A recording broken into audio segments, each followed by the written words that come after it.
I'm Alessia Pratt, 38, and I worked my way up from enlisted to Rear Admiral. For years, I bent over backward to earn my father's respect, visits, repairs, even quiet financial help. But when he laughed during my wedding vows and muttered I'd never be anyone, I made a choice that changed everything. Ever been dismissed or disrespected by someone you spent your life trying to make proud? Tell me your story in the comments. You're not alone. Before I dive in, drop where you're watching from.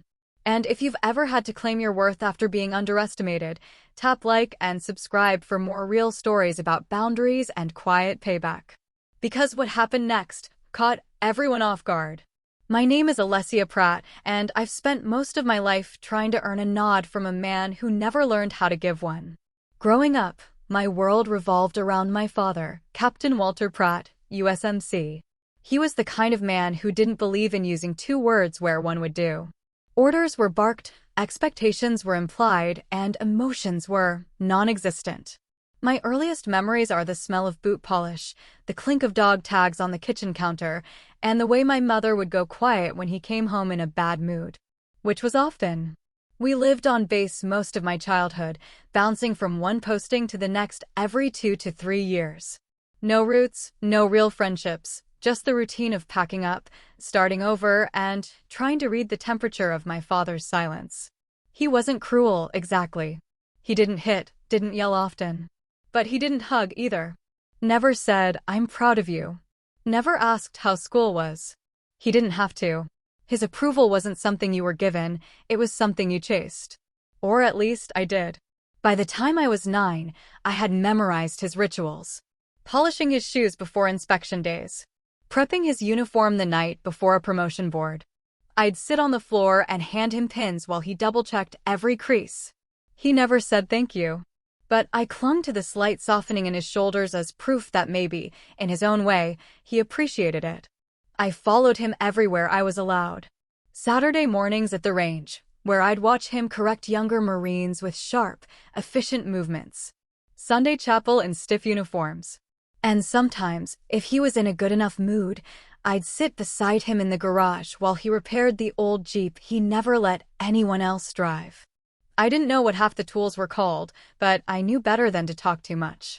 Just being there felt like enough. When I was 13, I joined JROTC without even asking. I knew the answer would be a grunt at best. I made cadet lieutenant colonel by junior year. Straight A's, perfect drill. 3 years as commander of the unarmed exhibition team. My instructors pulled me aside once to say, "You know, your father never comes to our events. Does he know how well you're doing?" I just nodded. Of course he knew. He had to. At 17, I told him I planned to enlist in the Navy. I expected something, an argument maybe, or at least a flicker of reaction. Instead, he stared at the TV and said, "You'll see it's not for everyone." Not, "Good luck." Not, "I'm proud of you." Just that. Like I was signing up for a summer internship I'd flake on halfway through. Boot camp was a blur of sweat and shouting, but I thrived in structure. The harder it got, the more I dug in. When I graduated from A school near the top of my class, I sent him a photo in my dress whites. No reply. Not even a thumbs up emoji. When I made petty officer, I called him. He didn't answer. My mother texted later, "Your dad's proud. He just doesn't say it." But he never said it. Not once. Still, I kept calling. Kept visiting when I was on leave. Fixed the leaky sink in the basement. Paid for their new washer when the old one finally gave out. Brought groceries. Took my mother to her checkups when he didn't feel like driving. All while moving through deployments, advanced quals, officer candidate school. Eventually, I earned my commission. He didn't come to the ceremony. One year, I surprised them for Christmas. I just made lieutenant commander, and I thought maybe, just maybe, he'd care. When I walked through the door in uniform, he looked up from his paper and said, "You could have called first. Your mother hasn't cooked." No mention of the bars on my collar. No handshake. Just irritation. My mother hovered in the kitchen, always trying to fill the silence. She'd press leftovers into my hands, ask polite questions about my ship or the weather in Bahrain. But the conversations were one-sided. My father barely looked at me. If I tried to talk about work, he'd change the subject. If I mentioned rank, he'd scoff. They're promoting everyone these days. Back in my time, even among his old buddies, men I ran into over the years at VA events or base ceremonies, he never brought me up. Once, at a reunion I attended unofficially, someone introduced me to a retired master sergeant who'd served with my dad. Walt's kid, huh? I didn't know you were Navy. He said you were in grad school or something. I just smiled and nodded. What was the point? It wasn't just that he didn't celebrate me. It was that he actively downplayed me. If someone at church asked how I was doing, he'd say, "She's busy with her thing." Never lieutenant commander. Never serving overseas. Just her thing. I tried telling myself he was just old-fashioned. Maybe he thought it was humility. Maybe he didn't know how to be proud of a daughter in uniform. But the truth was simpler. He didn't see me. Not really. Not as someone who'd followed in his footsteps and maybe, just maybe, gone farther. Over time, I stopped expecting anything. When I was up for commander, I didn't bother mentioning it. When I bought my first home with deployment pay, I didn't send photos. I still sent money when the roof leaked. Still fixed the water heater. Still showed up on birthdays, out of habit if nothing else. But something had shifted. I was no longer chasing. And then I met someone. Mark, an Air Force pilot, thoughtful, steady, the kind of man who asks how your day was and actually listens. He proposed in the least dramatic way possible over takeout, in sweatpants, on a Sunday night. I said yes without hesitation. When we told my parents, my mother squealed. My father said, "You sure he can handle you?" It was a joke, I think. But even then, the sting landed right on target. We decided on a military ceremony, small, respectful, with a few close colleagues from both our branches. I kept the guest list tight. My father grumbled about the lack of extended family. My mother tried to smooth it over. "You know how your father is. He doesn't like to travel." They only lived 2 hours away. The week before the wedding, I sent out the final schedule.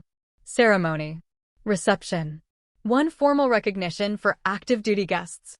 Nothing extravagant. Just tradition. He didn't reply. The night before the wedding, I got a text from my mother. "Your dad's still coming. Don't worry. He's just not a fan of all the pomp." I stared at the message for a long time. Pomp. That's what it was to him. Not years of service. Not the people who'd bled beside me. Not the institution that shaped both of our lives. Just pomp. Still, I was prepared. Or I thought I was. But nothing could have prepared me for what he did at the ceremony. Or what happened after. Let me know when you're ready for part 2. By the time my promotion orders came through, the silence between us had grown louder than any argument could have. I was officially a Navy commander. I'd been serving for over 15 years, led 2 combat deployments, managed teams under fire, and been entrusted with operational command authority most officers my age hadn't touched yet. The message came through while I was on base, and I stood there for a long moment just holding the envelope. My hands didn't shake, but my breath caught. Not because I doubted my own worth, I didn't, but because I knew exactly what it would mean to share the news with my father. That night, I called him. He didn't pick up. I tried again 2 days later. Nothing. Finally, I texted my mom, "Let Dad know I made commander." She responded the next day. "That's good news. Congrats." That was it. No call. No card. No mention the next time I saw them. Not even a quick nod from him. I wasn't expecting a marching band, but the absence of anything at all, was its own kind of statement. You would think a man who spent 30 years in the Marine Corps would understand what making 05 means. But that was the thing about my father. He understood perfectly. He just didn't care to show it. When I told them I was getting married, his reaction was just as indifferent. We were sitting in the living room, the same stiff-backed chairs, the same dusty mantle full of fading pictures from his service years, and one high school graduation photo of me shoved behind a framed wedding photo of my brother. "I'm getting married," I said plainly. He didn't look up from his crossword. "Don't let it ruin your career." That was it. No congratulations, no questions about who he was or how we met. My mother asked polite follow-ups. "What's his name? What does he do?" But only because she felt obligated.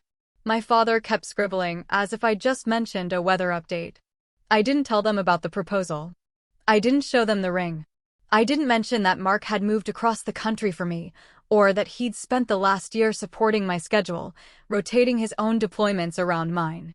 They didn't ask. I didn't offer. We drove out to visit them a few months later, hoping maybe some time would soften things. Mark was the type of man who gave people the benefit of the doubt. He grew up in a big, warm Irish-American household where affection was expected, not earned. He brought a bottle of wine and shook my father's hand with both of his. My dad barely glanced at him. "So, you fly a desk or a plane?" "KC-135s, Mark replied. "Aerial refueling." Dad muttered, already walking back toward the kitchen. "Used to have real aircraft in my day." I tried to laugh it off, but even Mark looked thrown. "Was that a joke?" he asked when we were alone later. "No," I said. "That's just how he is." The visit lasted 36 hours. We stayed at a nearby hotel instead of sleeping in the house. My mother pretended to be confused by that choice, but I knew she understood. On the second night, while Mark and I sat on the porch watching the streetlights blink on, my father came outside. He stood for a moment, then lit a cigar and said without looking at me, "You still trying to play soldier?" I didn't reply. He took a long drag. "You gonna wear your uniform at the wedding?" "Yeah," I said. "Mark will too." He grunted. "Oomph. You two gonna salute each other after you cut the cake?" That one stung more than I wanted to admit. Mark squeezed my hand under the table. I said nothing, and after a few more minutes, my father went back inside. After we left, my brother called. We weren't especially close, but we spoke from time to time, usually around holidays or when my mother was in the hospital for one thing or another. He said, "You know Dad's been telling people you're an admin?" I paused. "What do you mean?" "Like, he tells the neighbors you do desk work. Said something about you being stationed stateside 'cause you're not combat qualified." I didn't want to say anything, but yeah, that's when it hit me. This wasn't just emotional distance or gruff parenting. He was rewriting me. I had already completed 2 deployments in active war zones. I'd seen more action than most Marines my rank. I'd lost friends, attended funerals, written letters home to parents who never got to hold their kids again. And still, my father, retired, out of the fight for decades, was diminishing it. Not to me, but to others. Behind my back. I asked my mother about it. She waved it off. "Your father doesn't understand all these new roles in the military. Back when he served, women didn't. Well, it was just different." "He understands enough to lie," I said quietly. She didn't argue. The next time we visited, Mark tried again. Brought up football, politics, anything to build some kind of bridge. But the more effort he made, the more my father recoiled. Every question was met with a non-answer. Every compliment with a dismissive shrug. At dinner, he said to me, "So when are you gonna get out and do something real?" I blinked. "I'm in charge of logistics for half a fleet." "Yeah, but what does that mean, really?" he asked, cutting into his steak. "Spreadsheets." I don't remember what I said back. I just remember the quiet hum of the ceiling fan, the way Mark put his fork down slowly, and the look my mother gave me across the table. She knew. She always knew. That night, I cried in the car on the way back to the hotel. I didn't want to, but it came out all at once. Not sobbing, just silent tears that kept coming while Mark drove. "Why does he hate me so much?" I whispered. Mark didn't answer right away. Eventually, he said, "I don't think he hates you. I think he doesn't know how to love what he doesn't understand." It should have helped. But it didn't. I stopped bringing up my promotions after that. I stopped sending updates. I still came around, still fixed things around the house when they needed it. But the relationship had changed. Or maybe I'd just stopped pretending it hadn't always been this way. The wedding plans moved forward. Small chapel, dress uniforms, limited guest list. A few of my Marines, a few of Mark's squadron buddies. My father didn't ask a single question. My mother sent back her RSVP late, then asked if we'd booked a hotel block. She didn't offer to help. He didn't mention it at all. 3 weeks before the wedding, I received a group message from my brother. A neighbor had stopped him at the grocery store and said, "I didn't know Alex was getting married. Thought she was stationed overseas." Apparently, my father had told people I was too busy for a personal life. That I was probably staying in just to get the pension. that Mark and I had met at some training thing, but he didn't know if it was serious. The wedding invitations had gone out 2 months earlier. It was small, petty, unnecessary. But I felt it. Every time he erased me, it landed. Every time he dismissed me, it chipped away. I started to wonder if I even wanted him there. But some part of me still held on. Not because I thought he'd change, but because I needed to know once and for all that he wouldn't. And I would get that answer, loud, clear, and in front of 150 Marines. The wedding was held on base, in a modest white chapel near the harbor. Clean lines, natural light through stained glass, the scent of salt water barely drifting in through the open doors. No flowers, no choir. Just precision and quiet reverence. That was intentional. I didn't want extravagance. I wanted tradition, simplicity, and control. We'd built the ceremony around who we were. Mark wore his dress blues. So did I. No veil, no gown, just the uniform I'd earned, tailored crisp and precise. Our rings were carried by my godson, also in uniform. The sword arch was scaled down to 4 pairs. We wanted it sharp, not theatrical. The guest list was small. My commanding officer, Mark's squadron lead, a handful of Marines and airmen we trusted enough to see us on that day. My mother came. My brother flew in. My father, true to form, waited until the week of to RSVP. Not to me, but through my mother. She texted, "Your father will be attending. Just don't make a big deal about it. You know how he gets." I didn't respond. The morning of the wedding, I went for a run. Just 3 miles around base, headphones in, cap low. It wasn't about fitness. I needed to move, to breathe, to find that part of me that wasn't bracing for another blow. Mark texted while I was cooling down. "See you at the end of the aisle. You've already made this perfect." He always knew what to say without overreaching. By 1400, I was standing at the front of the chapel, facing the pews as people filtered in. I scanned the rows quickly. Officers in uniform, spouses in formal wear, a few family members clustered quietly. And then I saw him. Second pew, aisle seat. Navy blazer, pressed slacks, the Marine Corps lapel pin he wore when he wanted to remind everyone who he used to be. Arms crossed. Neutral face. No reaction. My mother smiled weakly when she saw me. My brother gave me a slight nod. My father didn't move. I turned away and focused on the podium. The ceremony started. The chaplain kept it brief, as we requested. No long-winded homilies about love or patience. Just a reminder of commitment, honor, and mutual respect. Then it was time for our vows. Mark went first. His words were steady, genuine, and grounded in everything we'd survived together. He didn't cry. Neither did I. But the emotion in the room shifted when he said, "I choose you in storms, in silence, and in sacrifice. Always." Then it was my turn. I had written and rewritten my vows a dozen times. What I ended up with was short, clipped, and exactly me. I started speaking, eyes on Mark, focused only on him. And then, during the second sentence, I heard it. Laughter. Not loud, but loud enough. Just behind my left shoulder. A low, short scoff that cut through the air like static. My words caught, but only for a second. I kept going. Out of the corner of my eye, I saw heads turning. A few guests looked toward the source. I didn't. I already knew. "You'll never be anyone," he muttered. Always pretending. I didn't look at him. I kept speaking. My voice didn't shake, but my throat tightened. I couldn't feel my hands anymore, except for the pressure of Mark's fingers wrapped around mine. I finished the vows. Somehow. My eyes stayed locked on Mark's face. His jaw was clenched, but he didn't look away. He just nodded gently, as if to tell me to keep going. The chaplain moved on quickly, sensing the tension. He wrapped up the final blessing and announced us husband and wife. No kiss, we'd chosen the formal salute instead. I raised my hand, Mark mirrored me, and we held the pose for 2 full seconds before dropping it in unison. As we turned to face the chapel, I caught the expression I hadn't allowed myself to look at before. My father. Smirking. Arms crossed. Chin tilted slightly upward.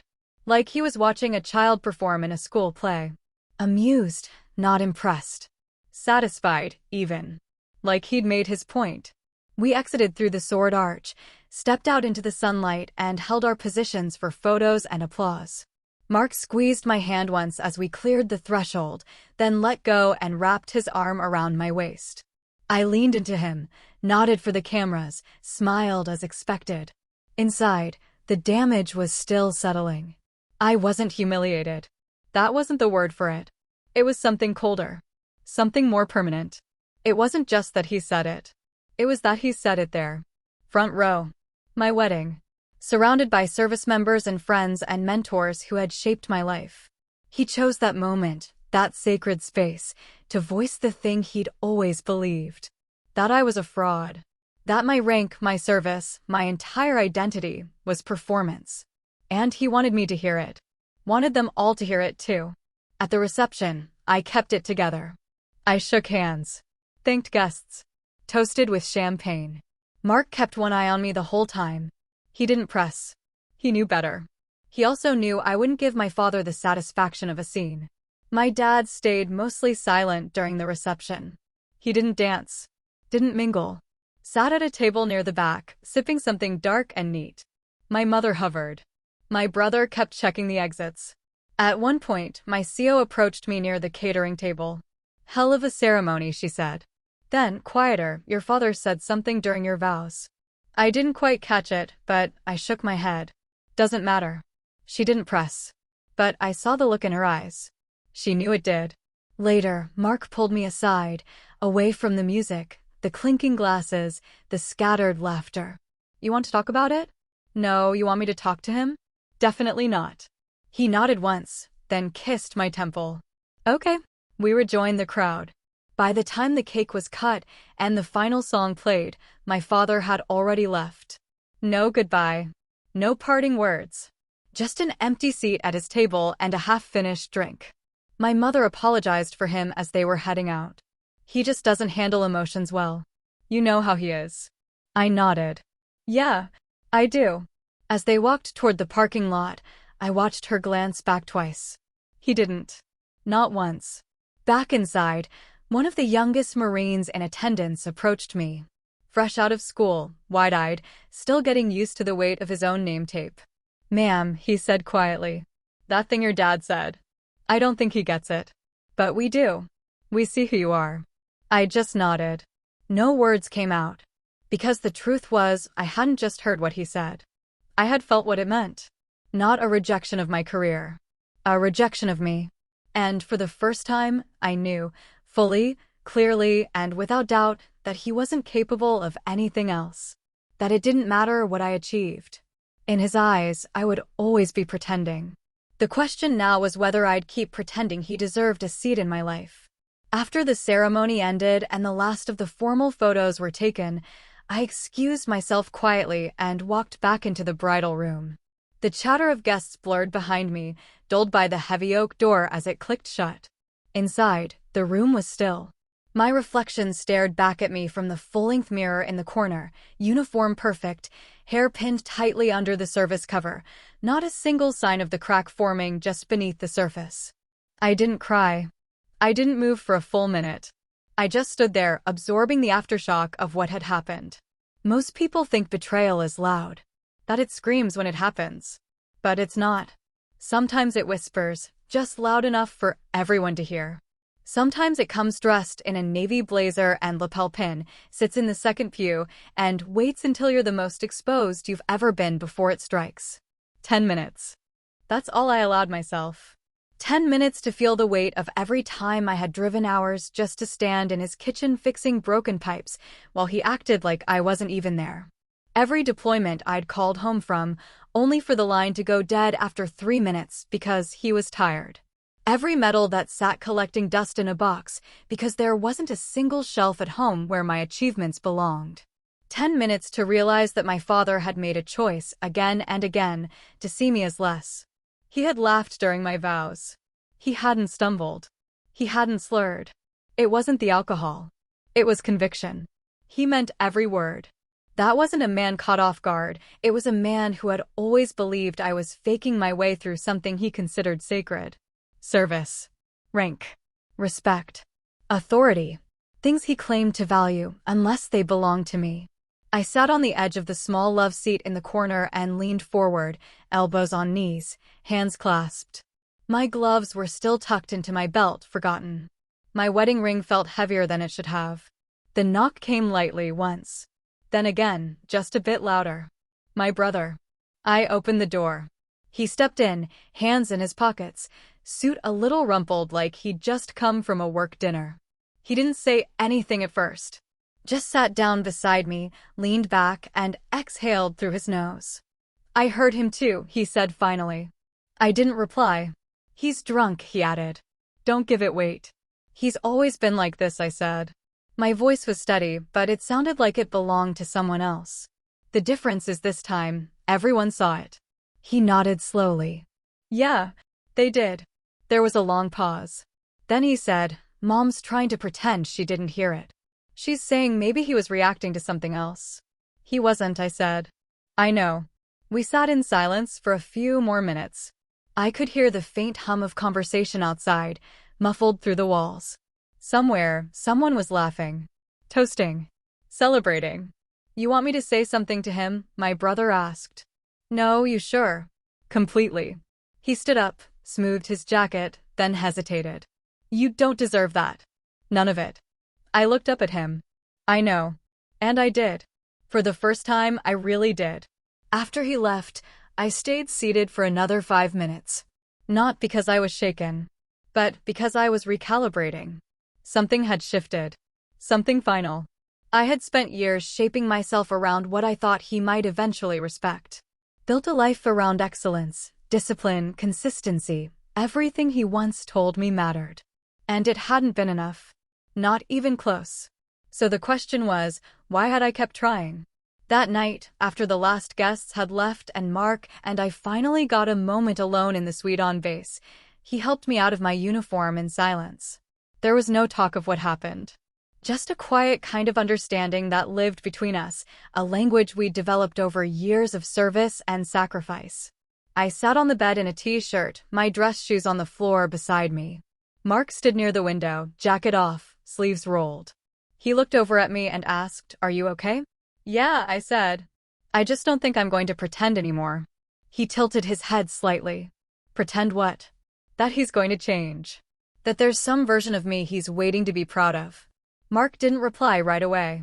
Then he walked over, sat beside me, and laced his fingers through mine. You don't owe him anything, he said simply. And I believed him. The next morning, I woke up before sunrise. Habit. I pulled on sweats and walked the perimeter of the base, stopping at the overlook above the water. The air was still. Sky just starting to pinken. I stood there for a long time, arms crossed, and let myself be still in the knowledge that something had ended. Not the relationship. I'd known for a while that was already hollow, but the hope. The last time I had hoped he might surprise me, he opened his mouth during my vows and reminded me exactly who he'd always been. Back at the house later that morning, I found a note from my mother on the counter. Just a folded card with a short line, Please call us when you're ready. I left it unopened. I didn't call. Over the next few days, word spread. A few Marines who'd been there brought it up indirectly, checking in, saying how beautiful the ceremony had been. A couple even asked, Everything okay with your dad? I gave the same answer every time, he's just old school. But inside, something else was forming. Not resentment. Not anger. Just clarity. He wasn't going to change. And I didn't need to shrink myself anymore to make space for his discomfort. I didn't need to filter my accomplishments through a lens of humility just so he wouldn't feel threatened. I didn't need to keep making excuses for a man who had stopped seeing me the moment I stepped into my own. I didn't tell him off. I didn't write some long letter. I didn't post anything. I just stopped. Stopped calling. Stopped sending photos. Stopped waiting for a man who never planned to show up. And in that space, something better started to grow. Not peace. Not yet. But distance. And that was enough. For now. I hadn't originally planned on doing anything public at the reception. In fact, I'd specifically told Mark and our planning team to keep things simple, no first dance, no cake smash, no long-winded speeches. Just food, drinks, and good company. We were two officers who had already spent years in ceremonies. This one was for the people who had walked with us, served beside us, covered our six when it counted. But 3 weeks before the wedding, I added one note to the schedule. Just a small block after dinner, no more than 2 minutes. Honor call, command recognition. That's what it said on the printed programs, in small lettering under the reception timeline. Most wouldn't think twice about it. But those who needed to know did. It wasn't revenge. I didn't plan it to humiliate anyone. It wasn't a stunt or a speech or a viral moment. It was something I had earned. And it was mine. The reception hall was a repurposed mess hall on base, clean, minimalist, with floor-to-ceiling windows overlooking the coast. Round tables draped in navy linen. No centerpieces. Just challenge coins laid at each place setting, handpicked by me and Mark, commemorating our respective units. My father sat near the back, which I didn't ask for, but didn't fight either. He had stayed silent after the ceremony. No congratulations.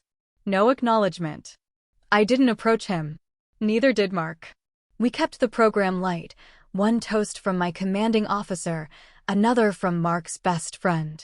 People laughed, clinked glasses, passed around photos from deployment rotations and academy hazing rituals. For a while, it felt like the kind of evening I never allowed myself to imagine growing up. Easy. Safe. Mine. Then the music faded out, and I saw Sergeant Hughes walk to the side of the room in full dress blues. He didn't look at me, just nodded once toward the DJ. The mic was handed to him without a word. The room stilled. "Ladies and gentlemen," he said, voice clear and level, "please rise for a formal recognition of command." Chairs scraped quietly. Conversations paused mid-sentence. Some guests looked around, uncertain. Others, those in uniform, knew exactly what was coming. Sergeant Hughes stood tall, shoulders squared, then turned toward the head table. Then, loud enough to make the windows tremble, "Admiral on deck." The reaction was immediate. Every Marine in the room, nearly 150 of them, stood in unison and snapped into salute. The sound was crisp, practiced, thunderously quiet in its unity. Mark rose beside me. His hand went up, fingers at his brow. I stood slowly, turned to face them, returned the salute. No smile, no gloating, just precision, discipline, respect. Out of the corner of my eye, I saw my father rise, too. It was reflex. A response so deeply conditioned it bypassed thought. His hand went halfway up, then stalled. He looked around. And then he saw it. They weren't saluting the room. They weren't saluting tradition. They were saluting me. His arm dropped slowly. He didn't sit back down right away. For a moment, he just stood there, surrounded by men and women who recognized something in me that he never had. And then, like the blood drained from his face all at once, he sat. Hard. I held the salute a beat longer, then dropped it. The Marines did the same. No one clapped. That wasn't the point. The music picked back up. Conversations resumed. And, just like that, it was over. But not for him. He didn't speak to anyone for the rest of the night. My mother tried. I saw her lean in, whisper something. He shook his head. She gave up. At one point, my brother brought him a glass of water. He didn't touch it. I wasn't watching him exactly. But I didn't need to. You could feel the air shift around him, like gravity was slightly off-kilter in his orbit.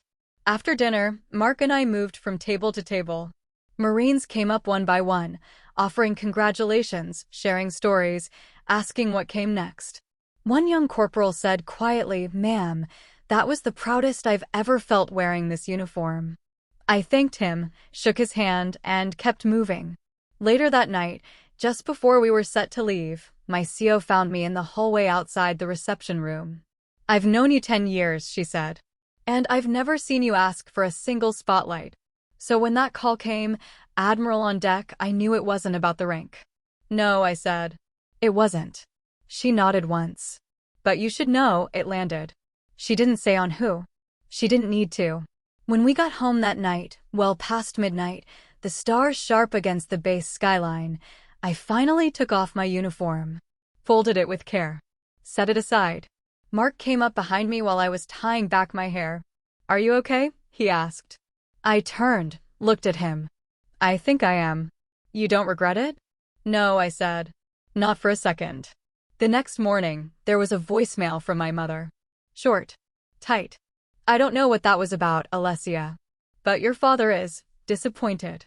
That felt like a stunt. I deleted the message without playing the rest. Because it wasn't a stunt. It was a line. And I had finally drawn it.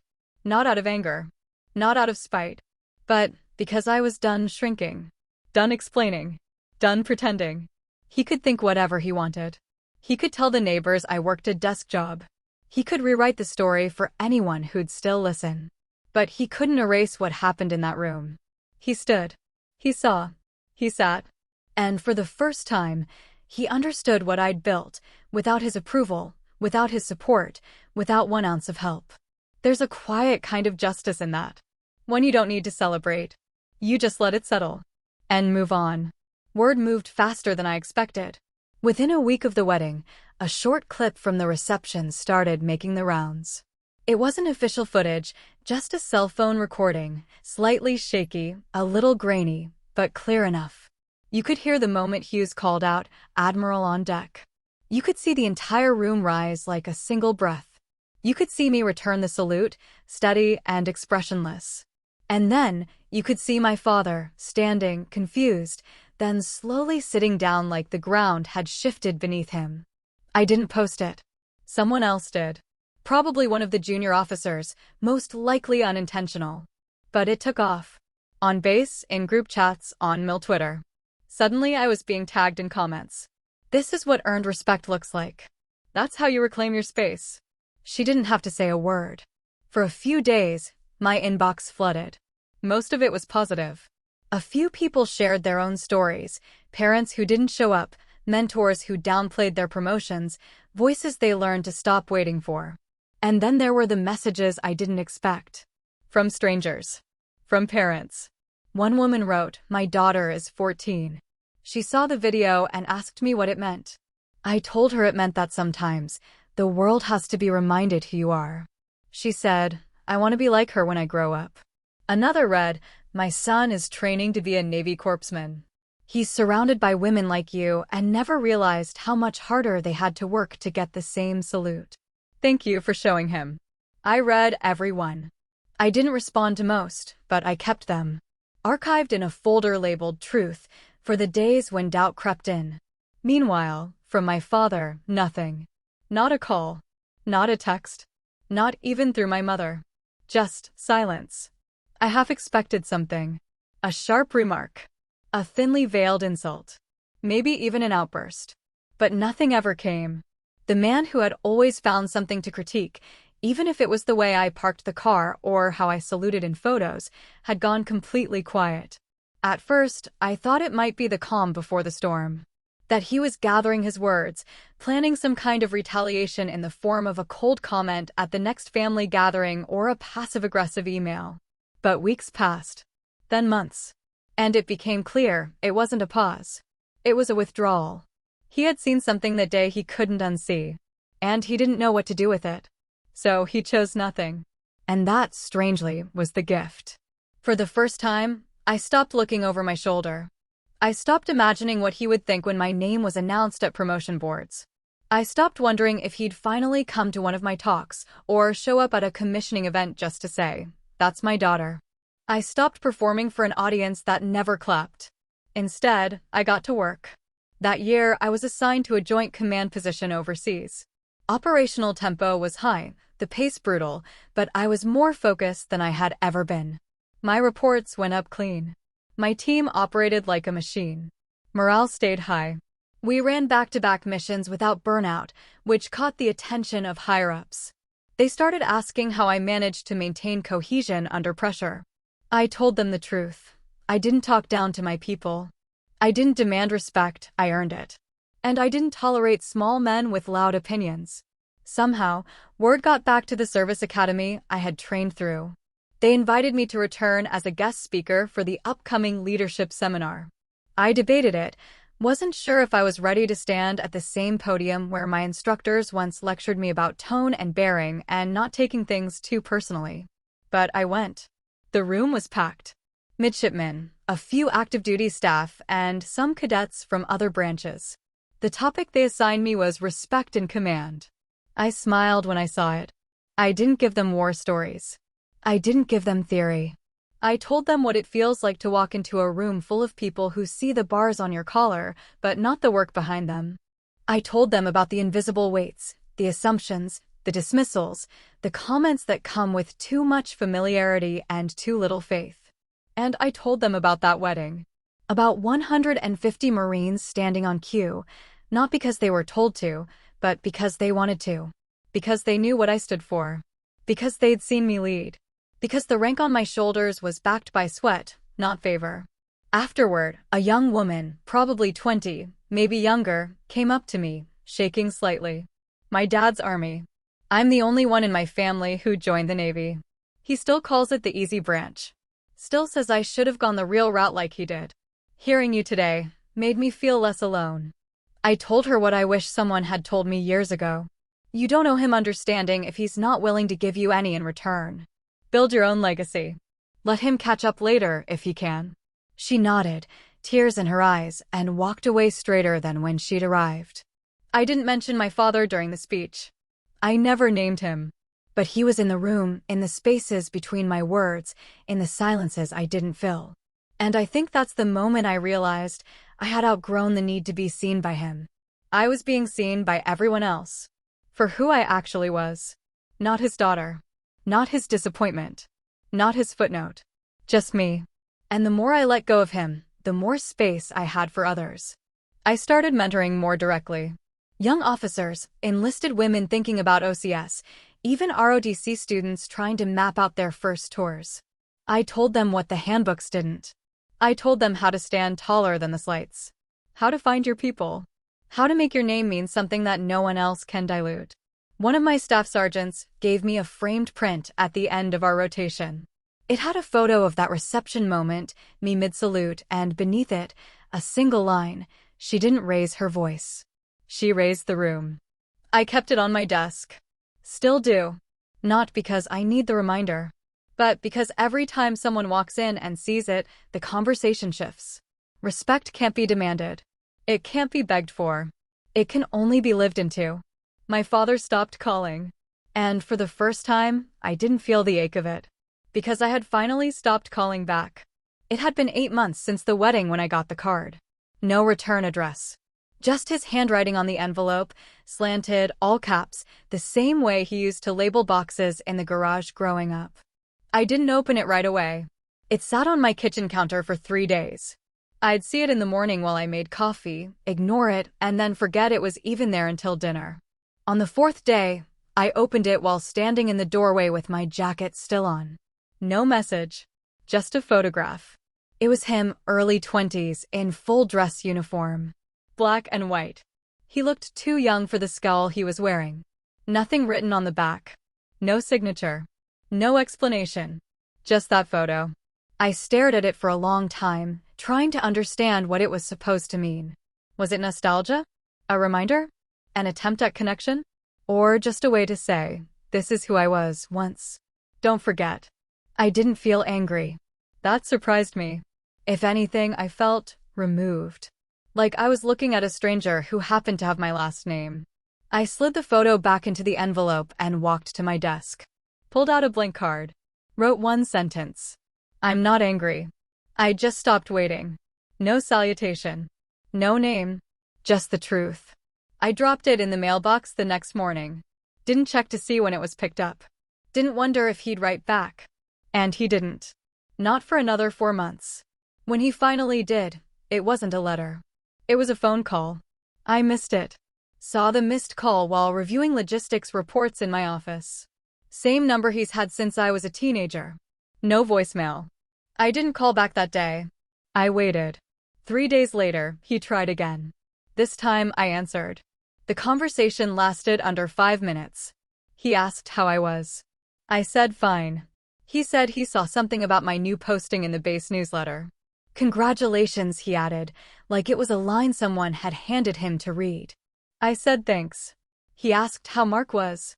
I said he was well. Then there was silence. Not heavy, not awkward, just a clear marker that the call was done. Well, he said. I'll let you go. I said, all right. Take care. That was it. No apology. No acknowledgement.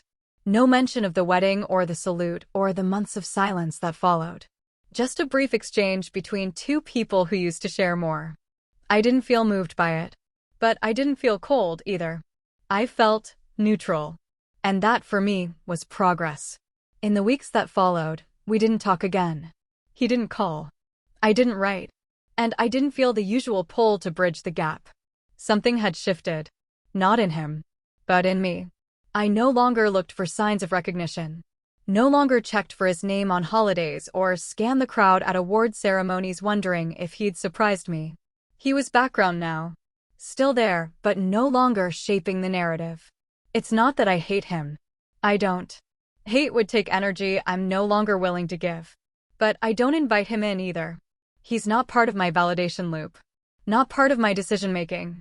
Not part of the story I tell when people ask how I became who I am. If someone mentions him, usually my mother, occasionally my brother, I listen. But I don't engage. I don't ask follow-up questions. I don't take the bait. And over time, even they've stopped expecting me to. The last time I saw him in person was at my cousin's retirement party. A civilian gathering, casual. He was seated near the back, drink in hand, surrounded by old friends who knew him before he was a father. He nodded when he saw me. I nodded back. That was the extent of it. Later, someone tried to pull us into the same conversation, some nostalgic story about a holiday gathering when I was 10.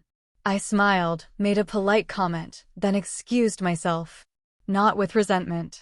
Just clarity. I've spent most of my adult life learning how to be direct, efficient, strategic. How to lead without grandstanding. How to move rooms without raising my voice. But this was a different kind of discipline, knowing when not to engage. When to let the silence be the answer. It's not dramatic. It's just clean. Every now and then I'll get a birthday card or a photo. Nothing handwritten beyond "Love, Dad." I keep them in a drawer, not because they matter, but because they remind me how far I've come. From the little girl in JROTC hoping he'd clap when she marched, to the officer who stood straight-backed in front of 150 Marines and reminded him, and everyone else, who she had become. Without his help. Without his praise. Without needing anything more than what she earned. We don't rebuild in the way most people expect. There's no big confrontation. No teary apologies. No sweeping resolution. There's just space. Boundaries. Decisions made quietly and upheld consistently. I let him exist in that space. And I let myself move beyond it. It's been 4 years. For years since that moment in the reception hall, since the sharp snap of 150 salutes sliced through the quiet and reset the story I'd spent most of my life trying to rewrite. I wear 2 stars now. Rear Admiral. It's strange how fast the climb feels in hindsight. At the time, it was slow. Every promotion earned with sleep-deprived rotations, post-op briefings that blurred into each other, leadership evaluations that dissected you like you were machinery. But now, when I look back, it's all compressed into a handful of moments that define the direction, one hard choice at a time. One standard held. One truth spoken, even when it wasn't welcome. And, strangely, the moment that gets brought up the most wasn't in any official capacity. It wasn't a mission or an operation or a command decision. It was that wedding. I've spoken at 3 graduation ceremonies since then. Each time, someone approaches afterward, usually a young woman, sometimes a parent, and asks, carefully, quietly, did it really happen like that? The salute? The room standing? It did. Every second of it. And sometimes, I think that's what made it matter even more. That it wasn't staged. That I didn't script it or announce it. It was something we did for ourselves, and everyone else just happened to witness it. The most common follow-up is, what did your father do? And my answer is always the same, exactly what you'd expect. He still lives in the same house. Still sits in the same chair in the living room.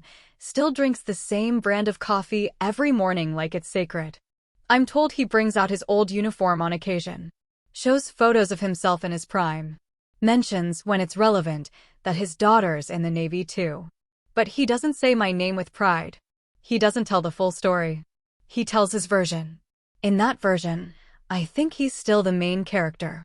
The war veteran. The tough love father. The man who raised a daughter into discipline, into rank, into some form of reluctant success.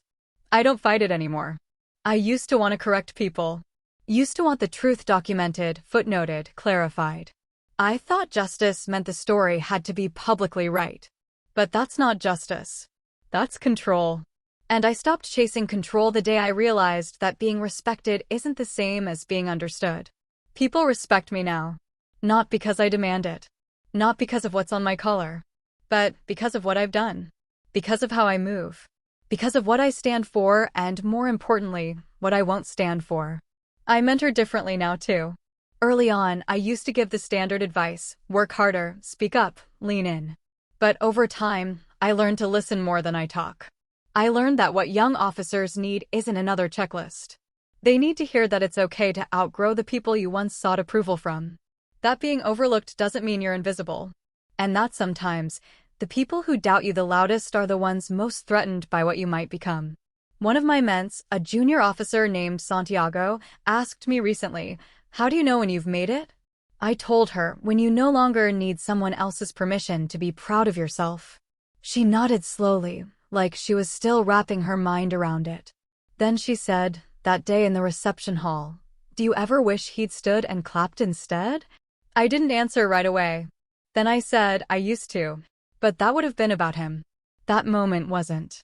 Because that moment, those 150 Marines rising in unison, wasn't about revenge. It wasn't a reckoning. It was a recognition. It was about being seen. Fully, plainly, without compromise. Not by the man who refused to see me, but by the people who did. By those who had watched me lead in the field. Who had followed my orders because they trusted I knew what I was doing. Who had seen me get blood on my boots and grease on my hands, and still show up the next day with a command plan that worked. People who didn't care that I wasn't the person my father imagined. Because they knew exactly who I was. And that has shaped the legacy I care about. I don't want to be remembered for the wedding moment. I want to be remembered for what came after. For the officers I backed when they were afraid to speak. For the sergeants I shielded when they took the fall for someone else's mistake. For the junior staff I promoted not because of timing, but because they were ready, long before anyone gave them credit. I want to be remembered for showing up the same way every time, no matter who is in the room. Consistent. Sharp. Unapologetically qualified. And maybe, in the quiet margins of someone else's story, I already am. I'll probably never get a real apology from my father. No clear admission. No moment where he finally says, "I was wrong about you." But that's fine. Because I was never wrong about me. And I've stopped needing his voice to echo that back. That's the thing no one tells you about growing up, especially growing up under someone else's shadow. Eventually, you realize the light was never behind them. It was always in you. You just had to stop waiting for permission to turn it on. Thanks for watching. Have you ever had to walk away from someone who refused to see your worth, no matter how much you gave? Did they ever come around, or did you have to move on without them? Drop your story in the comments. I read every one. And if this hit home for you, don't forget to like, subscribe, and share it with someone who needs to hear it.